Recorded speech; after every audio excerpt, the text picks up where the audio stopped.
الحمد لله وكفى وسلام على حبيبه المصطفى أما بعد فأعوذ بالله من الشيطان الرجيم بسم الله الرحمن الرحيم لن تنالوا البر حتى تنفقوا مما تحبون وما تنفقوا من شيء فإن الله به عليم صدق الله مولانا العظيم جی بارگاہ رسالت معاذ صلی اللہ علیہ وسلم میں درود پاک کا ہدیہ پیش کریں.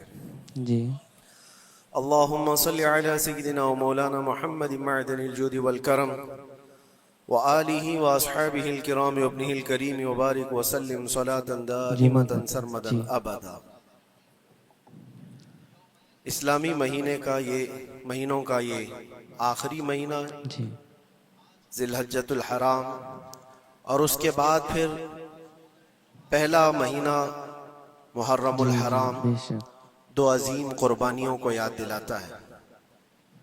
اور خاص طور پر قرآن عظیم کی ایک آیت میں نے آپ کے سامنے رکھی. اللہ تعالیٰ فرماتا ہے لن تنالوا البر حتى تنفقوا مما تحبون. تم اس وقت تک بھلائی کو اور کامیابی کو نہیں حاصل کر سکتے جب تک اپنی پسندیدہ چیز اللہ کی بارگاہ میں خرچ نہ کر دو. اللہ تعالیٰ کی بارگاہ میں جب تک اپنی پسندیدہ چیز قربان نہیں کرتے تم اس بڑی کامیابی کو نہیں حاصل کر پاؤ. یہاں حکم اس لیے ہے کہ انسان کے نفس کو مارنا ہے، ختم کرنا ہے. عام طور پر ہم اپنی پسندیدہ چیزوں پر قبضہ کر کے بیٹھتے ہیں، ان کے ساتھ دل لگائے ہوتے ہیں. اسی وجہ سے حضرت سیدنا ابراہیم علیہ السلام سے جو قربانی مانگی گئی تو وہ جانوروں کی یا ان کے گھر بار کی یا کسی چیز کی نہیں، بلکہ آپ کے اس عزیز بیٹے کی جو 90 سال کی عمر میں پیدا ہوا. حضرت ابراہیم علیہ السلام کی عمر تقریباً 90 سال کی تھی جب آپ کے گھر حضرت اسماعیل علیہ السلام کی ولادت ہوئی. جس کو اتنے لمبی مدت کے بعد، انتظار کے بعد بیٹا پیدا ہوا ہو تو پھر وہ اپنے اس بیٹے پر کیسے جان چھڑکتا ہوگا، کتنی محبتیں اس کے ساتھ ہوں گی، باپ کی بھی اور ماں کی بھی. اور وہ بچہ جب جوانی کی طرف بڑھ رہا ہو اور اس وقت اللہ تعالیٰ کا حکم تھا کہ اس بیٹے کو ہماری بارگاہ میں قربان کرو، تو یہ عزیز چیز، پسندیدہ چیز اللہ کی بارگاہ میں قربان کرنا. اور وہ نبی تھے اس لیے ان کے اعتبار سے ان کو حکم ہوا. نبیوں کا ایمان سب سے اعلیٰ ہے اور ان کا امتحان بھی سب سے بڑا ہوتا ہے. عام لوگوں کو یہ حکم نہیں دیا گیا کہ تم اپنے بیٹوں کی اور بیٹیوں کی قربانی کرو. وہ نبی تھے اور وہ کر گزرے، انہوں نے ذرا برابر بھی ہچکچایا نہیں، بلکہ جب اپنے بیٹے حضرت اسماعیل علیہ السلام سے کہا انی ارا فی المنام انی اذبحک، مجھے خواب میں یہ بتایا گیا ہے کہ تمہیں ذبح کر دیا جائے، میں ذبح کرتے ہوئے تم کو دیکھ رہا ہوں. تو اسماعیل علیہ السلام نے نہیں کہا ابا اس چھوٹی عمر میں مجھے کہاں مار ڈالو گے، بلکہ جواب میں یوں کہا فانظر ماذا ترى، اے والد گرامی آپ کو جس بات کا حکم دیا گیا ہے آپ اس پر عمل کر جائیے، میں حاضر ہوں. فانظر ماذا ترى، جو کچھ آپ نے دیکھا ہے اس پر عمل کیجئے. اور پھر یہ بھی کہا انشاءاللہ آپ مجھے صبر کرنے والا پائیں گے. اور ہوا وہی کہ اسماعیل علیہ السلام کو لے کر جب حضرت ابراہیم علیہ السلام قربان گاہ میں گئے تھے تو اسماعیل علیہ السلام نے خود کہا تھا اپنے باپ سے کہ اپنی آنکھوں پر پٹی باندھ لے، کہیں مجھے ذبح ہوتے ہوئے دیکھ کر آپ کے دل میں پھر سے وہ محبت نہ جاگ جائے جو بیٹے کی محبت ہوتی ہے، اور پھر اللہ کے حکم سے پیچھے نہ ہٹ جائیں. ابراہیم علیہ السلام نے آنکھوں پر پٹی باندھ لی کہ اللہ کے حکم میں کوئی خلل نہ پیدا ہو. اپنی عزیز چیز، پسندیدہ چیز جب آدمی قربان کر رہا ہوتا ہے تو بہت ہچکچاتا ہے، کتنے خیالات اس کے پاس آتے ہیں. یہ نبیوں کا امتحان تھا اور ہر سال قربانی پر ہم اس کو یاد کرتے ہیں، لیکن یہ قربانی ہمیں یہ درس دے کر کے جاتی ہے کہ اے عزیزو، اللہ نے جو تمہیں دیا ہے اس میں جو سب سے پسندیدہ چیز ہے اللہ کی بارگاہ میں قربان کرو. ہر ایک کی الگ الگ چیزیں ہوتی ہیں پسندیدہ، پتہ نہیں کس کے ہاں کون سی چیز عزیز ہے، لیکن کچھ چیزیں کامن ہیں. دولت تقریباً سب کی پسندیدہ چیز ہے، اولاد تقریباً سب کی پسندیدہ چیز ہے، وقت یہ سب کا لازمی حصہ ہے اور اس کو کوئی جلدی قربان نہیں کرتا۔ تو محنت سے کمائی ہوئی دولت کو اللہ تعالیٰ کے ہاں خرچ کرو، قربان کرو، تاکہ تم اس کامیابی کو پہنچو۔ پھر بھی آپ اندازہ کرو دیتا کون ہے ہمیں رزق؟ کون دیتا ہے مال؟ سب کچھ اللہ رب العزت۔ اگر وہ حکم کرے کہ میں نے تمہیں 100 دیے ہیں، اس میں سے 50 میری راہ میں قربان کر دو، 50 اپنے پاس رکھ لو، تو بھی انصاف ہے، عدل ہے۔ اللہ کریم جس کا خود کا دیا ہوا ہے وہ چاہے تو 90% اللہ تعالیٰ یوں فرما دے کہ میری راہ میں قربان کر دو، 10 تم رکھو۔ نہیں، رب تبارک و تعالیٰ نے نہ 50 کا حکم دیا تمہیں، نہ 40 کا حکم دیا، نہ 30 کا، نہ 10 کا، بلکہ سال میں ایک مرتبہ صرف 2.5% اپنے مال سے نکالنے کا حکم دیا۔ اس میں بھی ہم دیکھتے ہیں کتنے لوگ آنا کانی کرتے ہیں، زکوٰۃ کو بچانے کے لیے ہیلے کرتے ہیں۔ وہ صرف 2.5% ہے، 2.5۔ اگر کسی کے پاس 100 حصے ہیں تو اس میں سے 2.5 یہ اللہ کی راہ میں سال میں ایک مرتبہ قربان کرنے کا حکم ہے، زکوٰۃ۔ لیکن مال کی محبت کچھ لوگوں کے دلوں پر ایسی جم جاتی ہے، اس کو بچانے کے لیے وہ کئی طرح کے ہیلے بہانے کرتے ہیں۔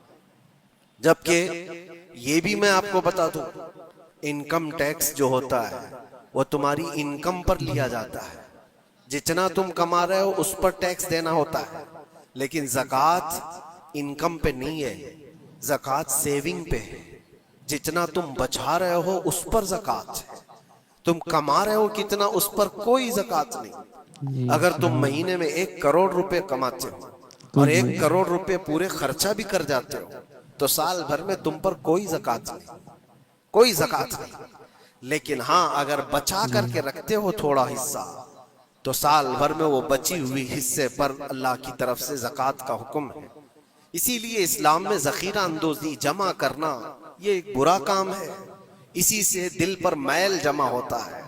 جب مال زیادہ جمع ہوتا ہے تو دل کے اوپر میل زیادہ جمع ہونے لگتا ہے، اور اللہ تعالیٰ اپنے بندوں کے لیے نہیں چاہتا کہ تمہارے دلوں پر مال کی محبت کا میل جمنا شروع ہو جائے۔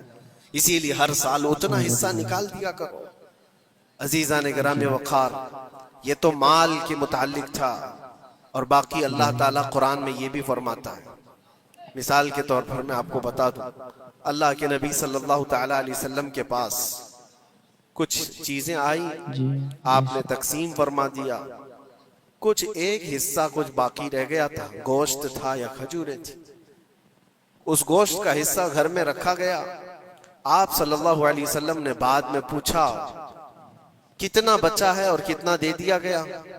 کہا اتنا اتنا اتنا سب کچھ بٹ گیا، ایک ٹکڑا کچھ باقی رہ گیا۔ تو آپ نے فرمایا حقیقت میں جو دیا گیا ہے وہی اصل بچا ہوا ہے اللہ کی بارگاہ میں، اور جو ہم نے رکھا ہے یہ تو خرچہ ہونے والا ہے، یہ ہمارے لیے، اور جو دیا گیا وہ ہمیشہ اللہ کے پاس رہنے والا ہے۔ ما عندکم ینفد وما عند اللہ باق۔ قرآن میں اللہ فرماتا ہے جو تمہارے پاس ہے وہ سب فنا ہو جائے گا، اور جو اللہ کے پاس تم نے دے رکھا ہے وہ باقی رہنے والا ہے۔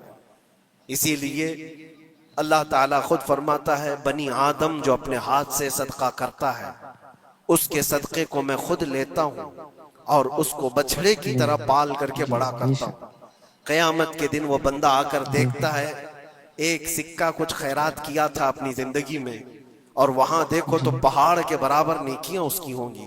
وہ پوچھتا ہے اتنی میری کہاں سے آ گئی؟ تو رب تعالیٰ فرماتا ہے تیرے اس چھوٹے سے صدقے کو میں نے پال کر کے اتنا بڑا کیا۔ تو جو تم دے رہے ہو اللہ کے ہاں وہ باقی ہے، وہ بچا ہوا ہے۔ ہوتا یہ ہے میرے عزیزوں، جو چیزیں ہماری عزیز ہیں، جو محبوب ہیں، اس کو ہم قربان کرنا نہیں چاہتے جلدی۔ ایک دانشور نے کہا تھا پھلوں کی دکان پر ایک فقیر آیا اور پھل بہت سارے رکھے ہوئے تھے۔ ایک بوڑھا فقیر، اس کو آم کھانے کی خواہش پیدا ہوئی۔ اس نے دکان والے سے کہا کہ مجھے اللہ کے نام پر کچھ دے دو۔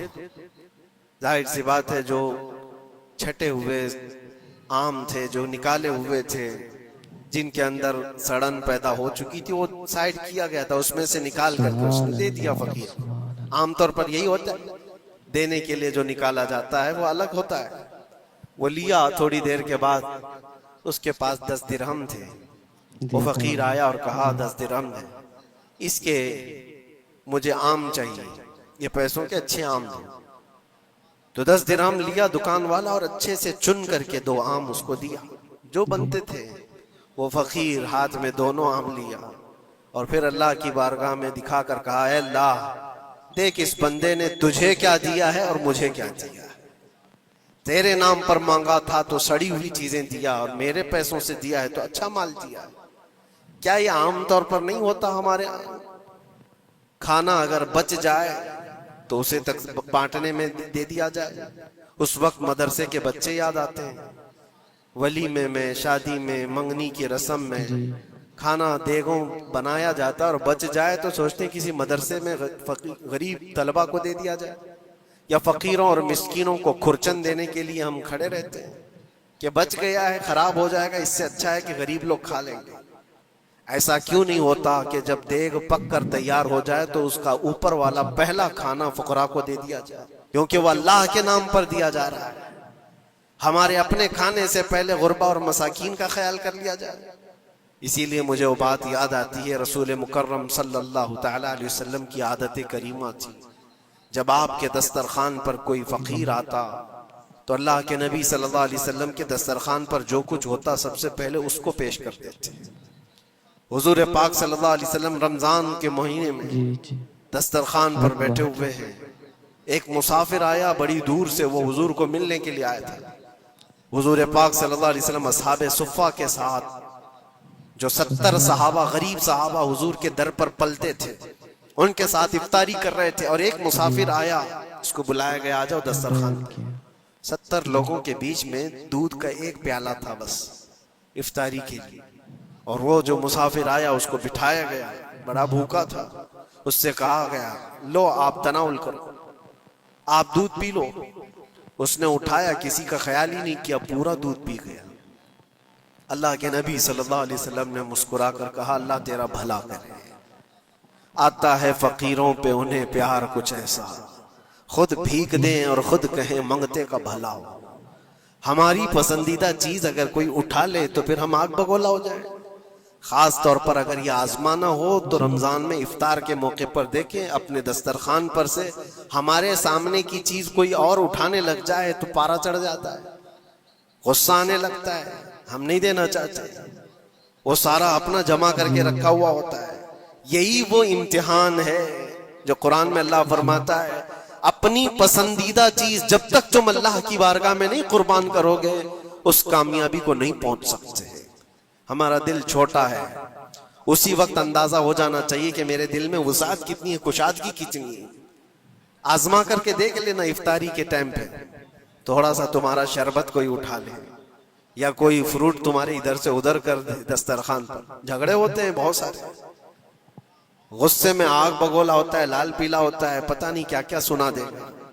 دن بھر کا صبر کیا ہوا آدمی وہ افطاری پر موجود چھوٹے سے ٹکڑے فروٹ کے اپنے دوسرے بھوکے بھائی کو دینا نہیں چاہتا، لیکن یہی چیز میں آپ کو بتاتا ہوں، کھا کر کے جب شکم سیر ہو جائے، پیٹ بھر جائے، مسجدوں میں افطار کے بعد ہم نے دیکھا ہے ڈھیروں فروٹ کے ٹکڑے پڑے ہوئے رہتے ہیں، اب اس کی طرف کوئی دیکھتا بھی نہیں، پیٹ بھر چکا ہے، وہی فروٹ ہے، وہی شربت ہے، وہی سب کچھ ہے، لیکن وہ گرا ہوا ہے، پڑا ہوا ہے، کہیں تو گٹروں اور نالیوں میں پھینک دیا جاتا ہے، یا اگر کوئی کھانے والا نہ ہو تو پھر رمضان میں مانگنے والے یا فقیروں کو ڈھونڈا جاتا ہے۔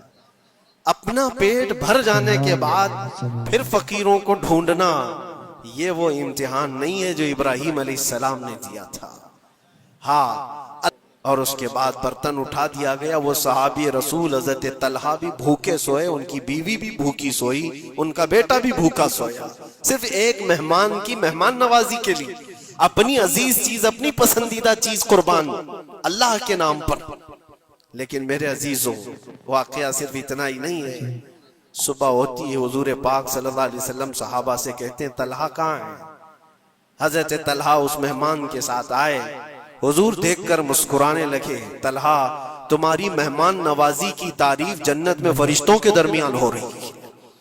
اللہ تبارک و تعالیٰ تمہاری مہمان نوازی کی تعریف فرما رہا ہے.